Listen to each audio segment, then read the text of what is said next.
Thank you, Anisha. Great job. Welcome, everyone. I bet you're envious, aren't you? I bet you wish you were presenting straight after lunch. Are you all with me? Anybody got any energy left? You're the ones with the big stamina, aren't you, that are keeping going for the whole day. I hope we can keep you entertained and that there'll be something that you can really gain from today. As we said, we're based over at GEMS Wellington Academy, Silicon Oasis. Myself, Jane Drake, I'm Associate Principal over there. My colleague, Damien Bachu, he's our Assistant Principal there. And we're very excited to return to talk a little bit more about the curriculum, because when we first came at the beginning of the year, we were really at the launch point, and now we've got lots to share about what's actually happened. If you don't know where we are, we're the school on the hill, just about 5 minutes over there in Silicon Oasis. So if you want to drop in and visit us. And we use this slide, as many things have developed. Our building has developed. This, as you can see, is an artist's impression, and actually it's there now. So things grow if you believe in them. So what we're going to talk about today is how we developed a curriculum fit for the 21st century, which is where our competence-led curriculums come from.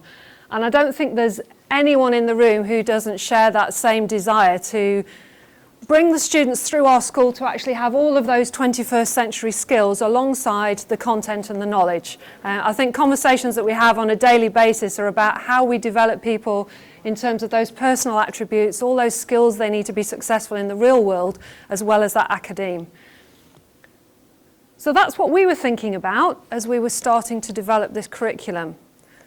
What was it that sparked us to do that? Well, we're an IB World School, and we were actually going through our accreditation process at the time. The programs that we run are actually for our post-16, so IB Diploma and the IB Careers-Related Certificate. And because all of our IB programs are at the end of the school, and we really do believe in that philosophy of the core student and developing that learner profile, we wanted to ensure that all of our programs fed into that IB program at the end brilliantly, and that our students were ready for that. So we really started to unpick what was happening in the early stages of secondary and what was happening in primary. And that's where we started to work on the competences.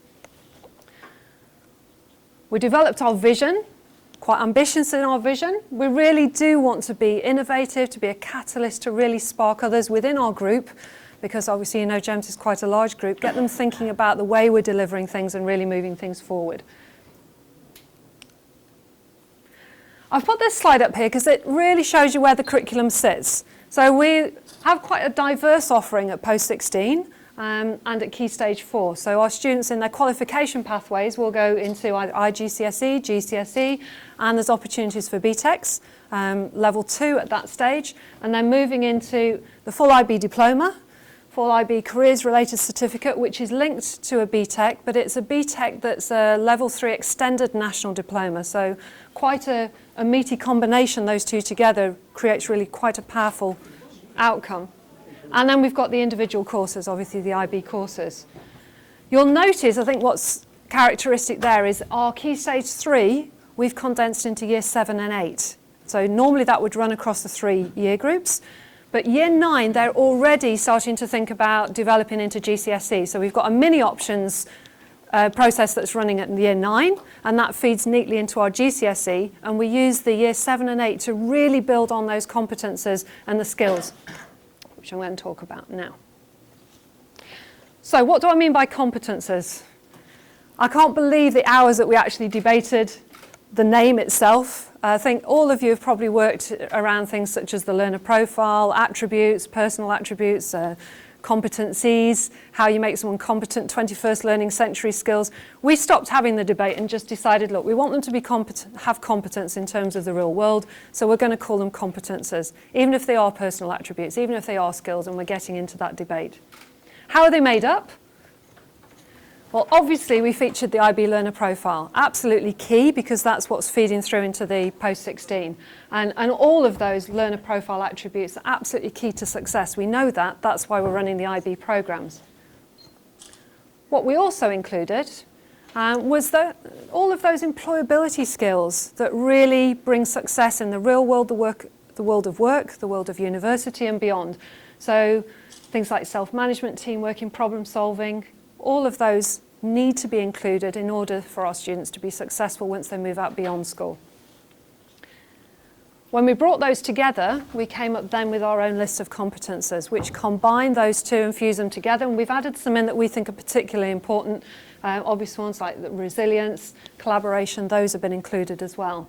Acquirers, thinkers, as an individual, and then when you're interacting with others in a collaborative forum, and then when you're actually taking a lead within that forum, are almost three different ways. So we've added in the three different layers. And when we ask our students to reflect, we're asking them, are you reflecting how you've developed this as an individual, or as you're working within a group in terms of citizenship or in terms of leadership as well? So that gives them those extra layers to reflect and think on. This is the frame that we came up with, and I'm going to hand over to Damien soon to take you through the details. But this is the framework of our whole competence-led curriculum. You can see it's driven by those competences at the base. That underpins everything that we plan. It's planned into unit modules that are combined in quite a unique way across different subjects. We feed that through in terms of a challenge. So all of our students at the beginning of that module are given a challenge to do, and that challenge follows a mastery approach. You cannot be successful in that challenge unless you've developed all of the skills, because we still have to put that in there, national curriculum, the content, the skills, the knowledge. Unless you not just acquire that, but actually apply it to the challenge, then you're not going to be successful. So it makes that demand upon them, not just to learn it and regurgitate it, you have to actually apply it in a new context and demonstrate you've mastered it. Then you reflect back. So you reflect back on how you've developed those competences in one of those three areas. We track, obviously, in terms of the content for the national curriculum, and then we look at the challenge outcome. You might have seen some of those challenge outcomes downstairs. We brought some of our students along today. So if you visited any of those stands that have got the Dragon's Den or the Build Your Own Country, we've got the Math, Science, Technology, Structures one, and we also had the HSL, which was, can we change the natural world? So those were all outcomes, and the students there were talking about how they've developed their competences. So how those programmes put together, I'm going to hand over to Damien now, I'll take you through that. I had no problem selling the vision, but in terms of turning that vision and our aspiration into a reality, that's been... I think you should. Sure, I really should. I know you're resisting it, but I think you should. Okay, sorry, bear with me. Jane, could you hit the next slide for us? Okay, because what I'll talk about is the actual detail of how we turn that into something that a student will experience. We've actually built the whole academy around curriculum innovation. And we're a relatively new school, and what we've had the opportunity to do is to shape the whole of the academy around what we want to do and the ambition. So we're very, very fortunate. We've looked at changing four things from what it was before, as it were, or compared to other ones. First of all, we've changed our structures. I'll show you that shortly. We believe in the idea of providing as much time as possible to developing higher order thinking skills. If we're committed to critical thinking and thinking skills, we want to provide the time for that to happen in the curriculum time. So you'll note they'll be referring to longer learning blocks. We've also made a commitment to inquiry-based learning. Okay, if we want types of learning to take place, we have to change the way that we provide opportunities for students to inquire about their learning and why they're learning it. And so that's been a shift in the way that we're delivering our content. And the fourth point on there is enrichment, and I'll show you how we've changed our enrichment model so that it's now part of the curriculum rather than bolted onto the curriculum. Okay, and that'll make sense hopefully shortly. So the first thing we've done, or the first thing you would notice if you come to visit us on the Hill at Wellington Academy, is that as a secondary school, we've got a primary and secondary. So within the secondary, we've restructured and we've dismantled the traditional heads of department. What we've done is we've combined the subject areas, and we've made almost faculty-type directorates led by a director, with assistants, with leadership positions focused in the areas of curriculum innovation that we want to happen. And it's obviously important. If we want to have that much ambition with the curriculum, then we've got to change our leadership structures to make sure that happens. What this does within the Maths, Science and Technology Directorate, Language and Communication, AHSL, or Arts, Humanities, Sport and Leisure, is it forces the teachers to think interdisciplinary. Just talked about having a commitment to 21st century learning. We know whenever we go and listen to the speakers, we talk about not just learning in isolation. We know that the 21st century learner has to be able to integrate knowledge. And therefore, our commitment to that is to structure our school around that integrated thinking and model. Now, that will manifest itself in different ways in the Year 7-8 curriculum very shortly. I'll explain more. That's our learning block method. We used to have 6 periods of learning in the day. I've been at schools where there's been 8 periods of learning. Lots of change. Students queue up, go into the next room, take the bags out. Yeah, it's quite chaotic. What we've done is we've reduced the amount of transition, put them into a learning block, and we've committed ourselves to teaching in that longer learning block. And for many of our teachers, not very comfortable with that whatsoever at the start of the year. And we've now got to a point where you cannot ask a teacher to take any time from them. They need every single minute of that longer learning block. And in fact, can we have a longer learning block? All right.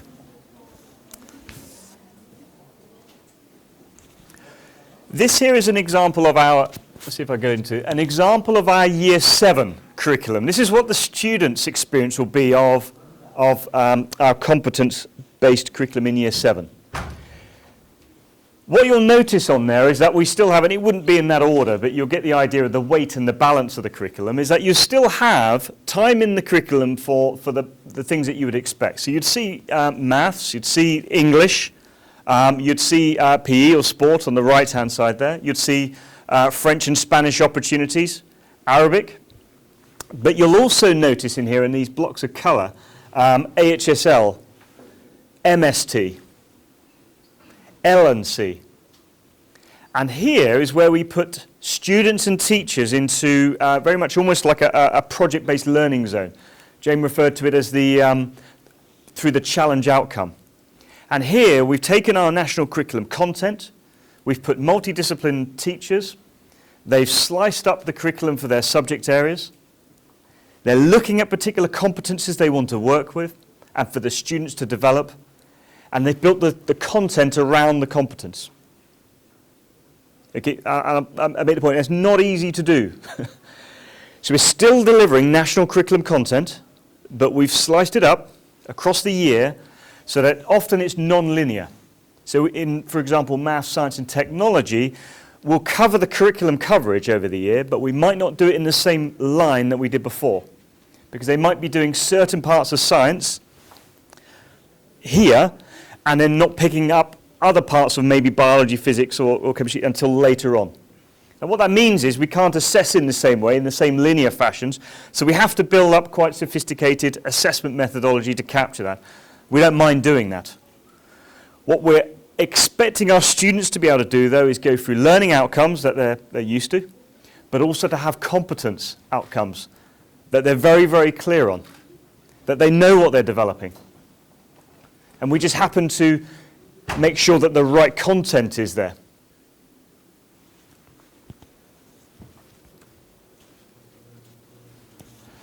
I mentioned about the enrichment. What we've done in our school day is we have a slightly longer day than we had last year. We launched that this year. And I guess we have a longer day than maybe some others in Dubai. The reason for that is on a Monday afternoon and on a Thursday afternoon, we've brought in enrichment. After-school activities, but they're not after school. They're important to our students, and they go into the curriculum. And I'll make a point of it because actually this is another method for us when we're developing a competence-based curriculum for us to provide a vehicle, an opportunity for some of those competencies to be developed. So let me give you an example. Well, first and foremost, on a Monday afternoon, we do choice enrichment. We have, say, for example, 80 teachers in the secondary school. Well, each of those teachers will provide an area of expertise that they want to do. It normally happen in a school. But because it's during the school day, we're funny little thing, Jane and myself, we walk around the school, we're more demanding. I want to see a session outline. I want to see that it's a developmental activity. I want to see what it is that what particular competencies you're inviting the students to think about. I don't want them to lose the fun of the enrichment. That's there. But I want them to at least have an opportunity to say, well, look, you've done pretty well. If we're talking about resilience, for example, or risk-taking, and if a student is standing on top of a high board, a swimming high board, 5-meter board, that they're at least thinking, well, that was good fun. Well, yeah, what else was it? And reflecting on, well, I hadn't done that before.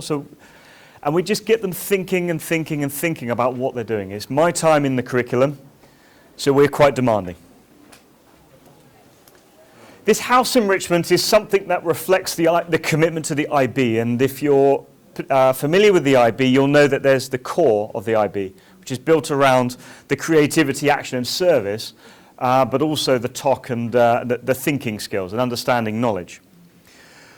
What we do is we split all of our students up into houses, and they do 4 rotations through the year. And at any particular point, if it's their rotation in their house, so for example, 1 house at a time, we'll be doing creativity activity, action, service, critical thinking. They'll have opportunities to take part in 10 or a dozen different activities. It could be using our facilities. Our facilities are amazing. Studios, the recording studios, whatever it is. It's just all going on. And so we make sure that happens. We have a big commitment to service. And having that commitment to service this year has got our students off-site. It's had them engaged. It's had them engaged in an incredible amount of KHDA activity, environmental, DWAR activity. We're a new school. We've got to learn our community from this. And we've got out and about. It's been fantastic. It's forced us outside of the academy. Your clicker. There we go. Okay, in terms of competence and our approach, what have we tried to do this year? Okay, it's our first year. The first thing I've been trying to do with the Year 7 teachers, where we've been introducing this to start with, is to get their heads around the idea of being aware of competencies. So term 1 was very much, let's talk about competence. Let's make sure the students are aware of the language, the vocabulary using. As we've gone through the year, we've been really focused on actually making sure we reach a development point. It's all very well talking about competencies and being aware of them, but what we want to do is to develop them. And that means changing the way that I teach my lesson sometimes. It means putting into my lesson deliberate moments to say, do you know what, I'm going to take a break from the content for a moment, and I'm going to spend time making sure that student leaves that learning block having internalized the feeling of, do you know what, I actually get that competence. I've left here knowing that I understand what, say for example, resilience or being balanced actually means for me today. And if they own that competence, that's not every lesson, but every so often we want those developmental, those eureka moments, then we're looking for them to reflect on that and maybe look to predict how they might use that competence in other ways later on. It's that transference. And the reflection this year has been quite heavy. I'll talk about how we're going to change it slightly next year, but it's been fine. I've talked about this model, and Jane has as well. We're just making the point here that these competencies are driving, but we still go through the lens of the content. We accept the content is very, very important. We've got to cover it. These project-based learning, or the challenge outcomes, they hold it all together. They provide the motivation for a student going through a 5 or 6 week module of work to be highly motivated throughout. They're learning. They know they're learning. Okay, they're excited about it. We bring the parents in.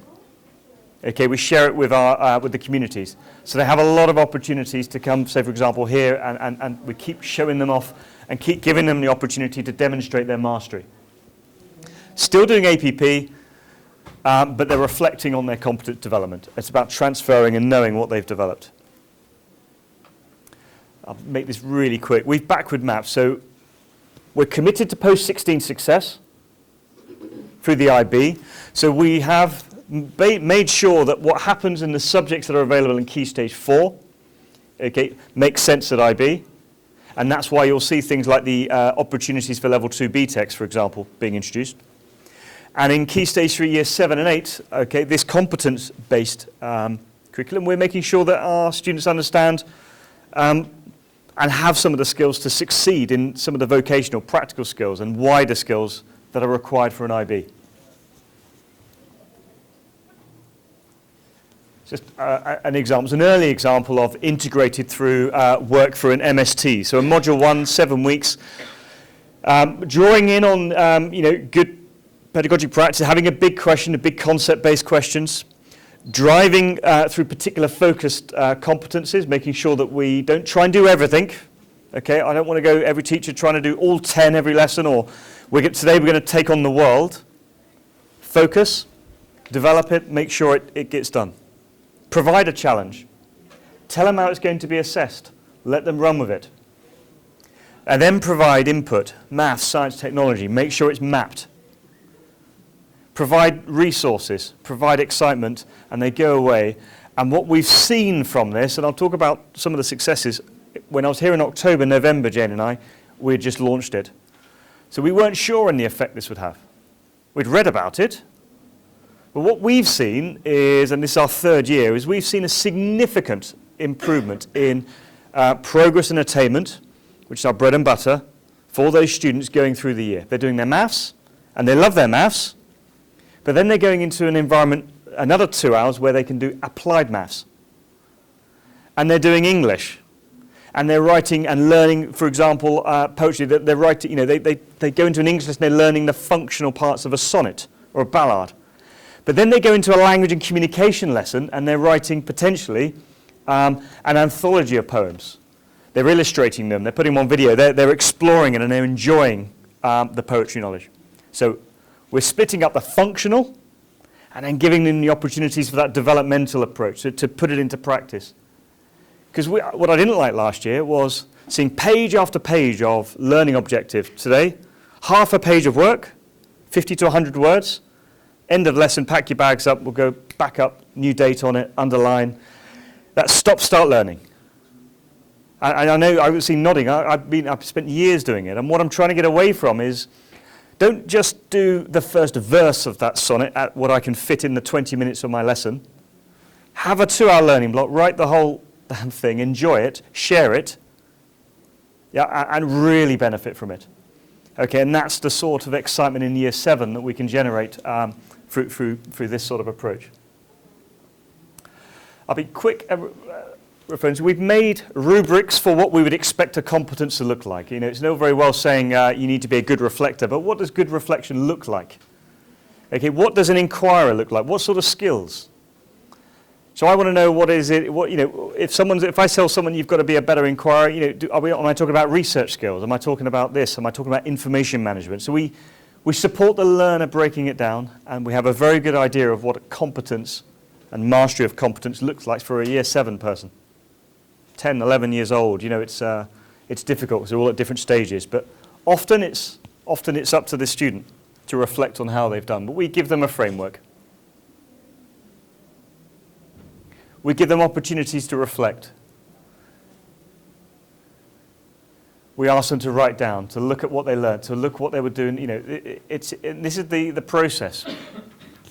We're short. So what's worked? Well, the early indications I put out is that we accelerated. First of all, they enjoy it. They love it, and what they love, they learn. And they're going quicker. We've been able to give a massive amount of student voice and choice. So some of these teachers are involving the student, obviously, in the learning. So what would you like to learn? How would you like to learn it? We had an opportunity. One of the teachers was planning a digital literacy. They wanted to do some blogging. She planned it on, I think she was e-blogger. But she'd put it out to the students, this is what I'm thinking of doing over the next week. But actually, the students, they said, why don't you use Edmodo? It's much better for us. We love Edmodo. Now, the teacher could have just gone, well, I know how to use eBlogger, I'm going with it. You get the idea. We changed to Edmodo. It's a lot of work on the teacher. And the students benefit from that. And we had a 95% participation rate on a new platform because the students are involved in the choice making and how they want to learn. I put the point about parent engagement. Year 7 is already difficult enough going from a year 6 parent Okay, end of primary school to a year 7, it's different. And we have a lot of anxieties. I'm a parent, I understand the anxieties going through a transition. At the start of this year, we had parents thinking that we were, oh my gosh, what are you, it's all a little bit too much. It looks a little bit daunting. And they weren't sure what we were doing. They thought we'd created a new curriculum. We hadn't created a new curriculum. We'd changed the approach. So what we didn't do in our first term is we didn't get the parents in often like this, and we didn't explain to them, it's still the national curriculum, okay? It's still the national curriculum. Oh, right, okay. So you're still going to get those levels. Yeah, we'll give you the levels. We'll give you what you want, okay? But we're not going to do it in the same order. And when you go home, I'm going to ask you to think about competences and talk about it with your children. Oh, okay, we can do all of that. We didn't do it very well. We've got it right now. But you can obviously imagine the sort of complexities of trying to sell this. What we've also done is at the end of each module is we've invited the parents into the school. Come in. Big invite. Set up a room like this, and the students have been going, and the parents, and they show it. It's a normal sort of thing in a primary school, I hear. But coming into a secondary school, we don't do it often enough, and we've opened our doors up. It's been great for the teachers, great for us, great for the kids, and it's probably been one of our big success factors. Here's us for next steps. Next year, we're going to keep going with this. This has been spectacular from an observer point of view. Okay, and I'm not teaching, I'm watching, I'm trying to govern this, I'm trying to shape this. Okay, and there isn't a solution out there. There isn't someone who does this and we go, oh, we'll just do what they're doing. This is something we've had to grow. It has to fit our audience. I want more of a competence assessment framework. I want to be a little tighter on what it is that I'm asking, or what I think mastery of a competence is. I'm going to create, and I've started picking up some excellent frameworks and rubrics. Some of it coming from the US, where their new Common Core is providing some excellent examples of it. It doesn't suit us, but some excellent examples out there. Teachers need more training in this. This is not intuitive. This is not what they signed up for. Okay, they're sold on it, but they're not arriving sold on it. Okay, and we have to spend time on that one. I want more focus on our challenge outcomes. Sometimes we've had about 13 to 15 already so far, different challenge outcomes this year. A couple of them have been, most of them have been spectacular, really enjoyable. A couple of them have just been too much, it's just been too busy trying to do everything. They've not been focused enough. And I think what we've found out is that the better the challenge outcome, the better the task and the project you're setting the students, the more successful the learning is. So we need to spend more time on that one. And I've made a really good point on this, making the relationships with parents.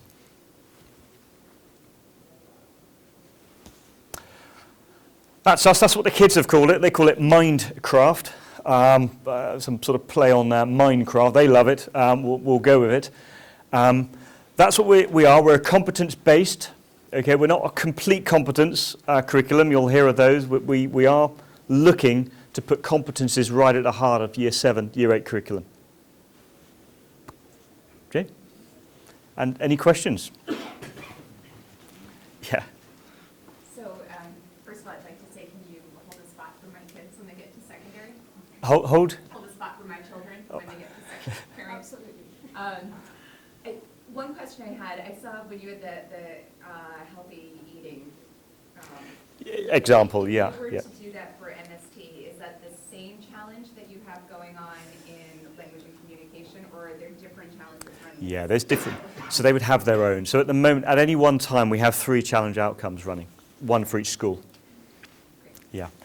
One of the most interesting ones when they were doing that one was in AHSL. We had one called, the question was on freedom.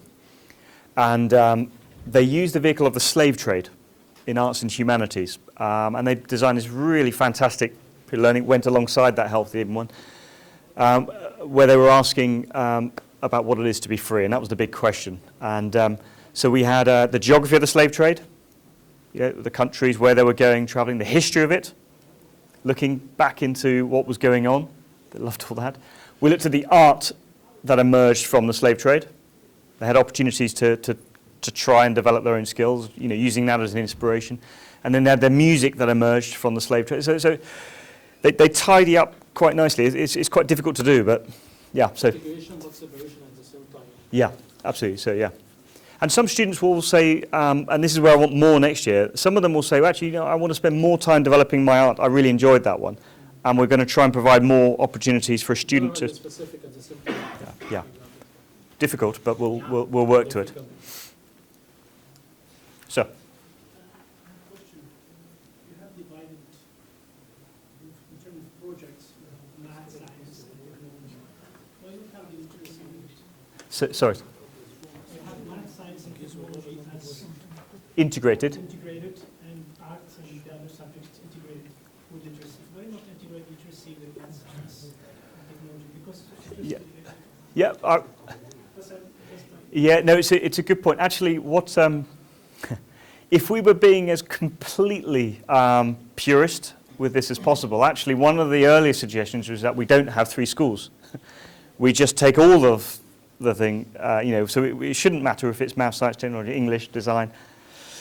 To tackle that, what we do is we try and make sure that the Key Stage 3 leaders look for deliberate opportunities through the year to hook on to another one. So we've had some projects where they're twinned.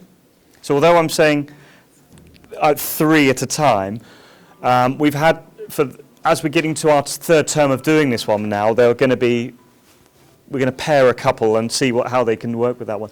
This is our start point, but I think if we take this to its natural conclusion, we might get to a point where a teacher is comfortable teaching whatever. And my view is that at year 7, with age 10, 11, a teacher should be able to pick this up and run with any subject.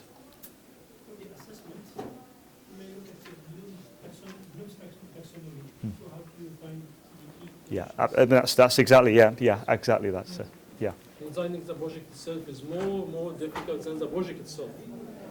Yeah, yeah. I mean, we've got a... What's the outcomes I wanted to do? I wanted to have it from it. What areas I will cover it? Well, we have to. That's what the backward mapping was about. So we've got the highlighter pens out, and we've said this is the most critical. difficult step. Yeah, it takes ages, and that's why we have a whole team of planners. So this first year now we've got a great starting point. The teachers have bled this year. They've worked very, very hard, and next year we're looking to review them and get them better. So it won't be as difficult next year. It's like a train. Put the railway station first and put the train to run. I think the biggest difference with doing it that way, though, is the ownership that the teachers have of the curriculum and the students as well, because they've built it themselves. It's not just a package that we take down and we deliver as curriculum. They've built it right from the ground floor up. They understand every nuance of it, why they chose to include this particular area, that particular area, joined it together. The students know why they chose to actually put that together in that particular way and led the learning. So at the end of the year, they've gone from, where's my scheme of work and I just want to deliver it, to actually, at the end of the year, now, don't tell me to deliver a scheme of work, I want control, I want to design it, and they're really enjoying building this curriculum. And that's been a real journey for the teachers. But I think that's where the different schools come in. We're talking about people who have come in generally with experience of working in a very focused subject area, only with their one particular area, and asking them to join across 3 in a multidisciplinary way was challenging to them. As we build that further beyond all the different subject barriers, we break that down, and I'm much more comfortable doing that. But it's just balancing that subject knowledge with that comfort about delivering within different subject areas. It's not changing the strategy, changing the dogma itself. Yes. For the parents, for teachers, for students. Yes. Do you still advertise it as a British curriculum, or do you say it's British with IB, or do you know, what's the percentage of how much it's British, how much it's IB? And We still consider it to be the UK national curriculum because the content that we're covering and the assessment procedures that we're doing, that we're feeding it through into GCSE, IGCSEs, all of that actually follows the UK national curriculum. But what we feel that we've done in building the enrichment and extending the day, adding the competence and saying what we've done is enrich the national curriculum rather than changed it. So it's recognisable if you dig down into the content, but it's just not delivered in exactly the same way. within those 3 strands, is everything quite project-based? Is anything taught discreetly? Some of them are, yes. Yeah, the separate lessons you saw will have focused particular skill development. So that's why you've got the last year we would have had 4 hours of core maths. This year we've got 2 hours of maths and we've given 2 hours over to the project-based, so the applied maths. Yeah. So go and do your that stuff and then put it into. So it's recognizable but not touchable. Somehow. Well, we still You can recognize it, yeah. but you can't touch it. It's mingling. Yes. Yeah, that's it. We still have to assess it, and that's what it's saying. The bread and butter is still, we have to accelerate their learning, their progress and attainment. So, because we have to make sure that we have them ready for, for GCSEs, because this is something we do at year 7, 8, and we increasingly specialise. Yeah, I just want to know for MST. Yes. So you have all 3 teachers there, or just one teacher is there? All 3 teachers are there during that learning block. Yeah, so we have opportunities. So we might have 3 classes with 3 different specialist teachers, and we then provide the opportunity for the blended learning approach. So, for example, I might start off in a lecture hall like this with the project, teachers around. This is what I'll get you excited. We'll get a visitor in, might get some sort of hard-hitting something to get. Then we might break off, and I might see that class with the maths, exploring the maths today, or not. Or it might be that we'll all work on a shared task. So again, it's what we have to provide. This is why it becomes quite tricky. Is we provide rooming and timetabling to make sure that we're committed to having the multidisciplinary approach. But don't get me wrong. I have no problem asking a technology teacher to cover a year 7 mathematical concept within the applied maths, because we have the specialists there and they prepare together. I've got no problem with that one. Well, we reach for the final destination with different ways. And if you put the investment into the planning group so that you ensure that you've got multidisciplinary planning groups and bring that subject expertise together, actually what you're doing is upskilling the rest of your teachers, because to stay just bound within your subject without seeing how it relates to all of the other subject areas, we're asking the students to be able to do that and see how the math skills apply within other subject areas. So the teachers need to be making those links themselves, and they do when they're working within those teams and those groups. It really crafts that and encourages that. I've got the science is the most challenging bit, and we've tackled that very simply with short workshops. Everyone feels now that they're getting a right investment in. So we might have 10 minutes after school. This is a Bunsen burner. Now most of the teachers can remember a Bunsen. We're talking low-level skills. It's not stuff that they're uncomfortable with. So a lot of our personal development within, say, the MST team is show and tell, explore, how else can we do this one? But if we're focused on our learning methodology, and going through Bloom's and the questions we're asking, what opportunities, most of the students, we want to go out there and get on with it, and they're quite happy asking for the information. The quicker we get them independent learners, then the more success we'll get when they hit certainly GCSE and certainly at IB level. And I think in mapping or planning the whole project, you would take considerations to some students. You would take consideration. That's for understanding. That's for development. Yeah, we can do that. Yeah, we can do it. Thank you. Thank you very, very much for your time. Okay.